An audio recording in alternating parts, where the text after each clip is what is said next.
আমার মার থেকে বিদায় নিতে পারবো না। সকালবেলা মা ডেকে দেখবে আমার বডিটা লাশ কাঠের মতো শক্ত, বরফের মতো ঠান্ডা। মা একটা চিৎকার দিয়া বলবে, তোরা কই আছো? আয়, আমার বাবাই নাই। আমারে আম্মু বলে কে ডাক দিবে?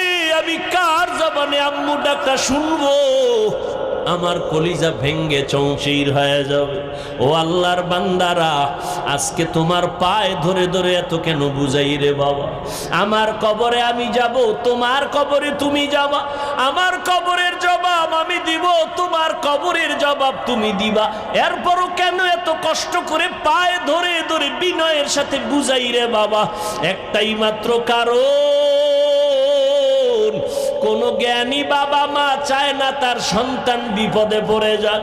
কোন একটা বাচ্চা পানির পার্শ্বে বসে খেলবে,